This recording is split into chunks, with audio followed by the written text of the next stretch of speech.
Very good morning students. आज हम next topic करेंगे that is greatest integer function.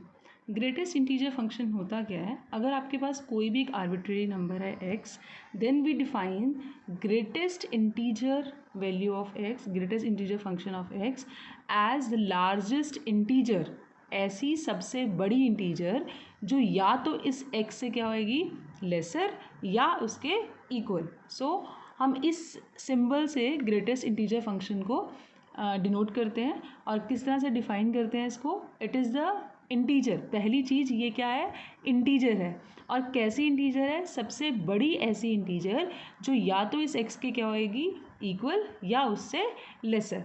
अगर x खुद से इंटीजर है तो ग्रेटेस्ट इंटीग्रल पार्ट उसमें क्या हुआ, वो खुद ही। और अगर x इंटीजर नहीं है, इन दैट केस ये वैल्यू, ग्रेटेस्ट इंटीग्रल वैल्यू इस नंबर से क्या होएगी, लेसर। और we can also define this, इस तरह लिख सकते हैं इस चीज़ को कि this is the unique integer which always lies between x minus 1 to x। और ये इंटीजर x से या तो लेसर होती है या इसके इक्वल। तो हम इक्वलिटी सिर्फ एक ही साइड लगाएंगे, दोनों तरफ इक्वलिटी होल्ड नहीं करेगी। Now we take some example. Suppose we have to find out the greatest integer value of 3.2. We can easily understand this by plotting this number on the number line. Like suppose this is your 3 and this is number 4. This is somewhere 1, 2, 3 and suppose this is 4 and this is your 5. Now 3.2 is a number which lies between 3 and 4. Now what is the greatest integer, largest integer which is less than or equal to this number? अब ये number तो integer है नहीं, तो हमें ऐसी integer निकालनी है, ऐसी सबसे बड़ी इंटीजर निकालनी है जो इससे छोटी हो। तो अब इस 3.2 से छोटी तो बहुत सारी इंटीजर्स हैं, जैसे 1, 2, 3, 0, -1, -2 एंड सो ऑन। बट हमें इन सब में से कौन सी इंटीजर चाहिए, सबसे बड़ी इंटीजर। तो वो कौन सी है, 3. It means the greatest integral value of this function is equals to this 3.2 is equals to 3. Similarly, if you have a number -2.1, then इसके लिए भी हम क्या करेंगे, नंबर लाइन पे प्लॉट करेंगे। Suppose this is -2, -3, -1, 0 and so on. अब -2.1 जो नंबर है वो कहाँ लाई करेगा, it is somewhere here. Then अब इसमें ये भी खुद से इंटीजर नहीं है, तो वो सबसे बड़ी इंटीजर निकालनी है जो या तो इससे छोटी हो या इसके इक्वल हो। नाउ यू कैन सी -2 इससे बड़ी इंटीजर है, बट हमें क्या चाहिए, इससे छोटी या इसके इक्वल। तो इससे छोटी सबसे बड़ी इंटीजर कौन सी है? इससे छोटी भी बहुत सारी इंटीजर्स हैं, कौन कौन सी, -5, -6 एंड सो ऑन, बहुत सारी, -3, -4, बहुत सारी हैं। बट इन सब में से भी हमें कौन सी इंटीजर चाहिए, जो सबसे बड़ी हो बट इससे क्या होनी चाहिए, या तो लेसर या इसके इक्वल। तो वो ऐसी इंटीजर कौन सी है, -3. So value of this is equals to -3. So now take one more example, suppose 7. अब इस केस में भी again we plot this numbers on the real line, number line. Suppose जैसे 5, 6, 7 एंड सो ऑन।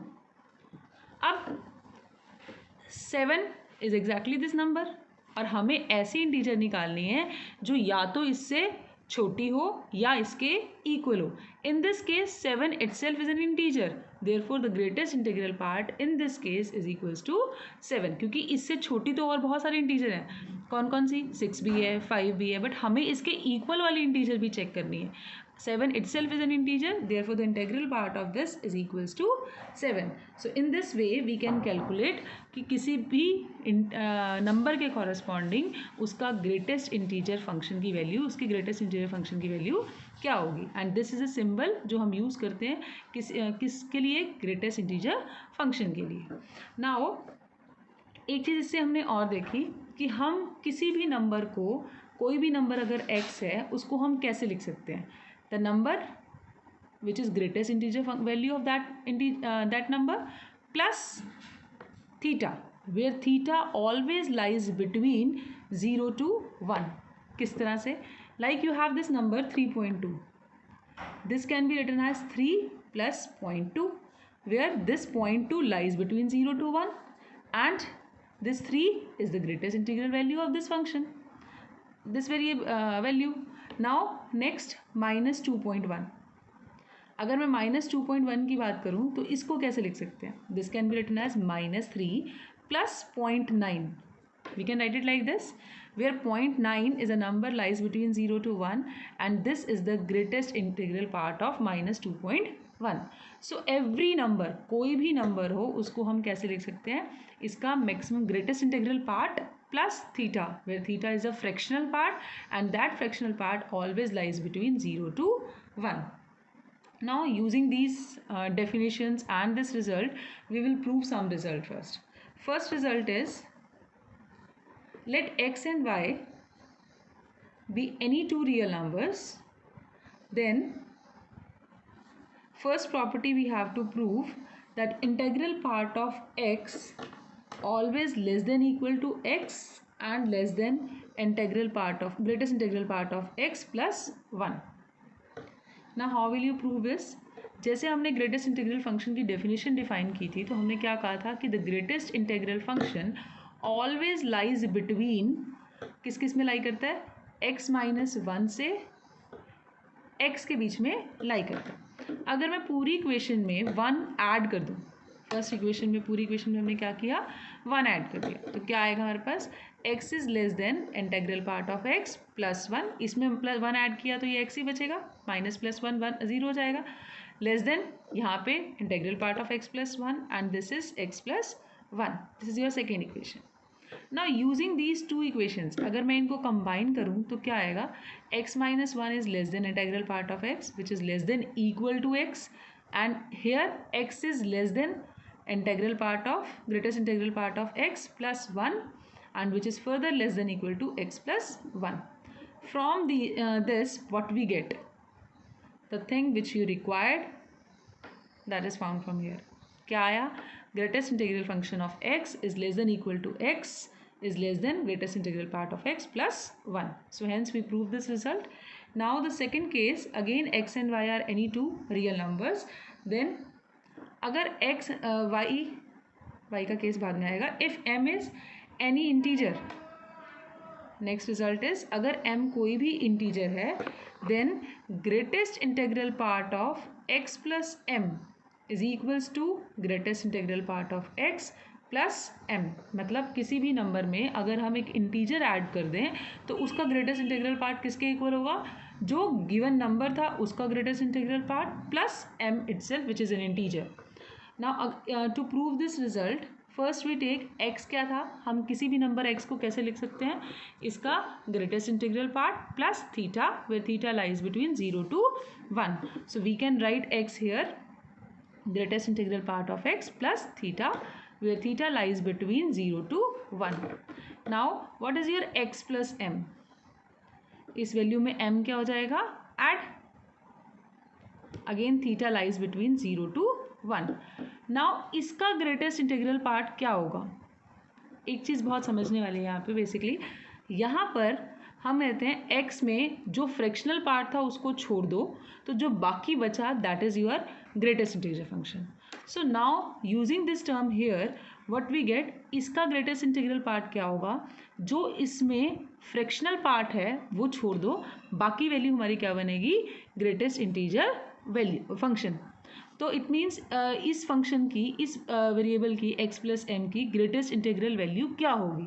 अगर इसमें फ्रैक्शनल पार्ट क्या है? Only theta, this lies between 0 to 1. तो इसका मतलब हमारा greatest integral value of x plus m किसके इक्वल हुई? Greatest integral value of x plus M.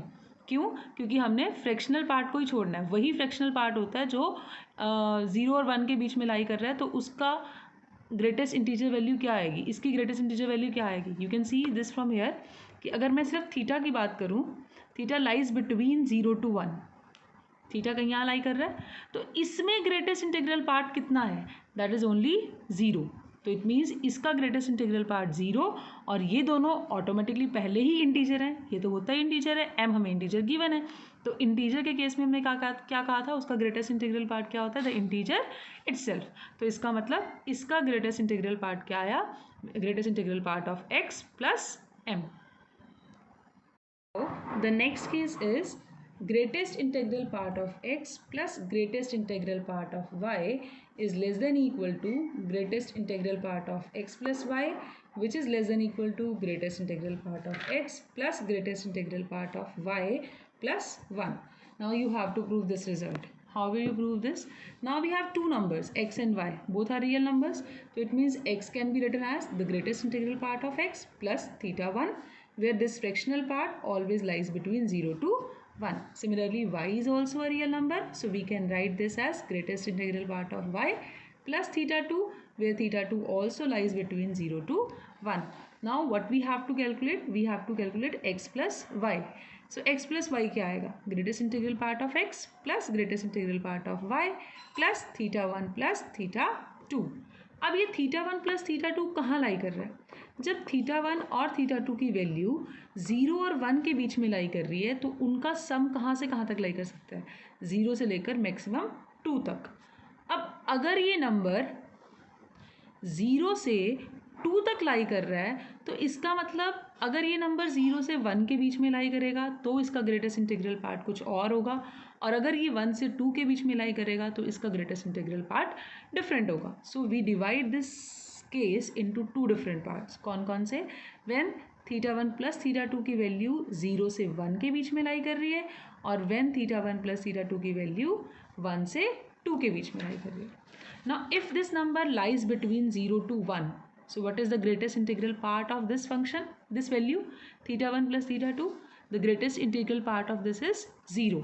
Now what is the greatest integral part of x plus y? ये integer है, इसका greatest integral part यही होगा. ये इंटीजर है, इसका greatest integral part यही वैल्यू है. इसका greatest integral part क्या है जब ये 0 और 1 के बीच में लाई कर रहा है? This is 0. Therefore the greatest integral part of this is equals to integral part of x plus greatest integral part of y. Now the second case क्या है? When theta 1 plus theta 2 lies between 1 to 2. जब ये number 1 और 2 के बीच में लाई कर रहा है, theta 1 plus theta 2 somewhere here, then what is the greatest integral part of this value? This is 1. Therefore what is the greatest integral part of x plus y? This is equals to greatest integral part of x plus greatest integral part of y plus इसका greatest integral part कितना है? 1. तो it means कि this value is equals to this.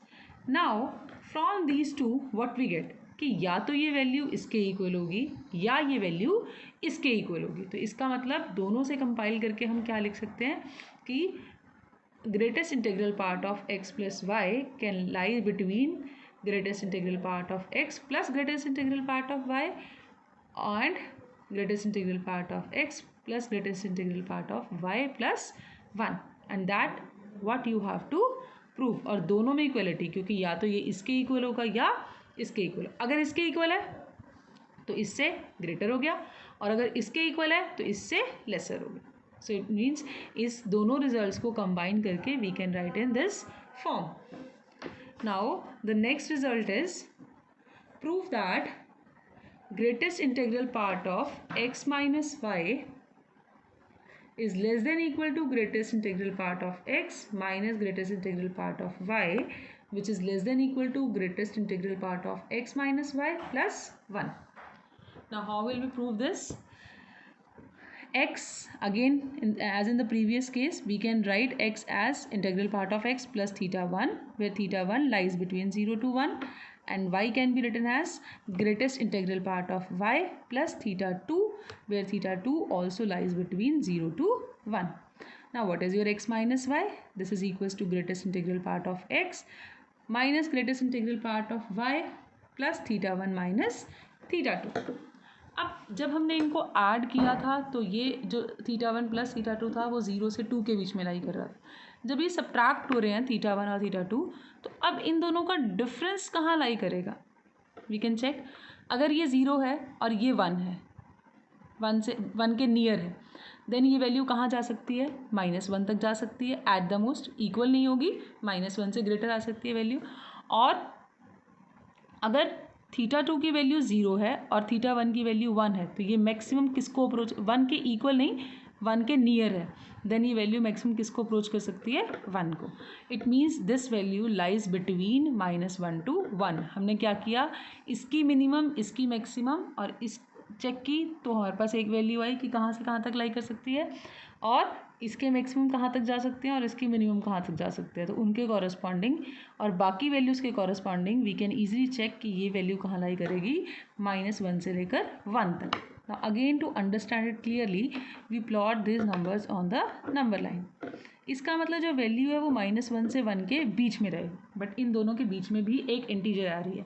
तो अगर ये number यहाँ लाई करेगा तो इसका ग्रेटेस्ट इंटीग्रल पार्ट डिफरेंट होगा, अगर ये नंबर यहाँ लाई करेगा तो इसका ग्रेटेस्ट इंटीग्रल पार्ट डिफरेंट होगा. So again we divide this into 2 different cases. कौन कौन से cases, when θ1 - θ2 lies between, equality नहीं आएगी, -1 to 0, and second case when θ1 - θ2, यहाँ भी हम लेस देन 0 एंड यहाँ इक्वलिटी कंसीडर कर लेते हैं बिकॉज 0 इज हेयर, इसके बीच में 0 है, तो दोनों में से एक केस में हमारे पास इक्वलिटी आएगी. Now in this case when θ1 - θ2 lies between -1 to 0, in this case what is the greatest integral part of θ1 - θ2. इसमें ये 0 से छोटा है, -1 से बड़ा है, इसका मतलब इसमें ग्रेटेस्ट इंटीग्रल पार्ट क्या हुआ, -1. So what is the greatest integral part of x - y, that is equals to greatest integral part of x minus greatest integral part of y and -1, क्योंकि ये वैल्यू इस केस में इसका greatest integral part क्या आएगा, -1.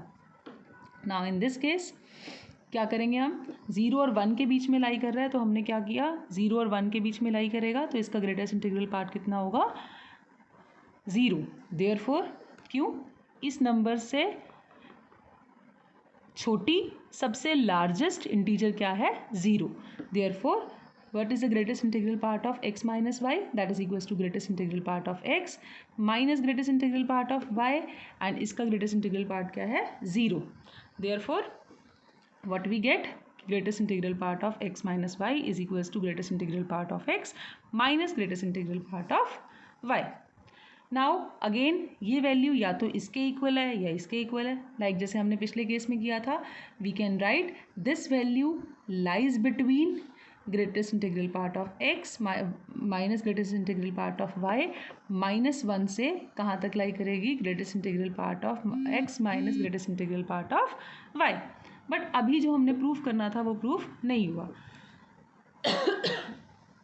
Sorry, उसके लिए क्या करेंगे हम, मैं पूरी इक्वेशन में, एक इक्वेशन ये बन गई हमारे पास, मुझे क्या चाहिए, ये result, this we have to prove.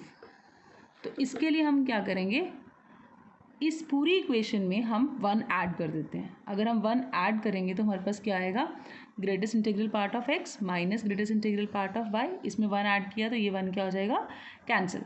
So minus this plus 1 हो गया, which is less than equal to greatest integral part of x minus greatest integral part of y plus 1. now जैसे हम पहले भी कर चुके हैं, सेम उसी रिजल्ट को यूज़ करके पहले भी क्वेश्चन में किया था, ये इससे laser greatest integral part of x minus y is less than equal to greatest integral part of x minus greatest integral part of y, and which is further less than greatest integral part of x minus y plus 1. and it means what we get from these two, this is less than equal to this, which is further less than equal to and this what we require, this you have to prove, hence this prove your result. now the next result is prove that integral part of x plus integral part of minus of x is equals to greatest integral part of x and greatest integral part of minus of x का सम किसके equal होगा, 0 के, if x is an integer, and -1 के otherwise, मतलब अगर x integer नहीं है, कुछ भी और रियल नंबर है, तो उस केस में ये वैल्यू कितनी होगी, -1. Now again how will you prove this, अगर x कोई इंटीजर है, if x is an integer, then minus of x भी इंटीजर होगा, माइनस ऑफ x भी क्या होगा, integer, is also an integer. then what is the greatest integral part of x, that is x itself. And what is the greatest integral part of minus of x, that is also equal to minus x, क्योंकि integer का greatest integral part वो खुद ही होता है। Then what is their sum, their sum is equals to x minus x, which is equals to 0, and this is the first part which we have to prove if x is an integer. And second part is if x is not an integer, अगर integer नहीं है तो हम x को कैसे लिख सकते हैं, इसका greatest integral part plus theta, where theta lies between 0 to 1.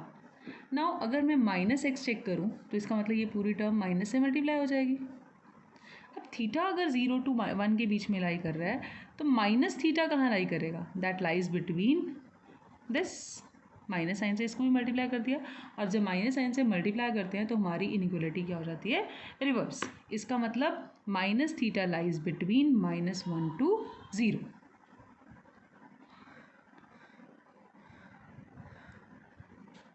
Now one thing more which we have to concentrate here, x इस केस में इंटीजर नहीं है। अगर x इंटीजर नहीं है तो ये थीटा 0 नहीं हो सकता, क्योंकि अगर थीटा 0 हुआ तो इस केस में इसका मतलब x greatest integral value of x के क्या होगी, equal, it means x is an integer. So in this case x integer नहीं है तो हम यहाँ पे क्या लेंगे, strict equality, instead of equality नहीं लेंगे, स्ट्रिक्ट इनइक्वलिटी लेंगे, because in this case theta 0 possible नहीं है। Now, what is the greatest integral part of minus of x? Since ये इंटीजर है, बेसिकली पहले तो हम क्या करेंगे, इसी का ग्रेटेस्ट इंटीजर पार्ट चाहिए हमें, है ना। तो अब अगर ये इंटीजर है, minus of greatest integral part of x, ये भी इंटीजर है, उसमें से हमने थीटा को सब्ट्रैक्ट कर दिया। इट मीन्स सपोज ये है हमारे पास minus of greatest integral part of x, इसमें से हमने कुछ और सब्ट्रैक्ट कर दिया, तो it means this number lies somewhere here which is minus of this -1, इन दोनों के बीच में कहीं लाई कर रहा है। ये इंटीजर है तो ये भी इंटीजर है। अब इससे इस नंबर से छोटी और सबसे बड़ी इंटीजर कौन सी होगी, ये इंटीजर। इसका मतलब value of this is equals to greatest integral part of x -1. Now we have to calculate the value of integral part of x plus integral part of minus of x, ये value निकालनी है। Now greatest integral part of minus of x हमारे पास ये आ गया, तो हमें क्या करना है, greatest integral part of x plus greatest integral part of minus of x निकालना है। Means we have to add these two, ये क्या होएगा, this is greatest integral part of x plus ये वैल्यू किसके इक्वल है, minus of greatest integral part of x -1. So this is, ये cancel out, so we are left with only -1. Hence we prove the result जो हमें चाहिए था। हमें क्या प्रूव करना था कि अगर x इंटीजर नहीं है तो इन दोनों का सम किसके इक्वल आता है, -1 के, और अगर x इंटीजर है तो इन दोनों का सम किसके इक्वल आता है, 0 के। Now the next case is prove that greatest integral part of x by m, where m is an integer, then this is value is equals to greatest integral part of x by m. इसका मतलब क्या है कि अगर हम x को m से divide करके इंटीग्रल पार्ट निकालें, ग्रेटेस्ट इंटीग्रल पार्ट निकालें, या हम पहले x का ग्रेटेस्ट इंटीग्रल पार्ट निकाल लें और फिर उसको m से डिवाइड करें और फिर दोबारा उसका ग्रेटेस्ट इंटीग्रल पार्ट निकालें, द वैल्यू इज सेम।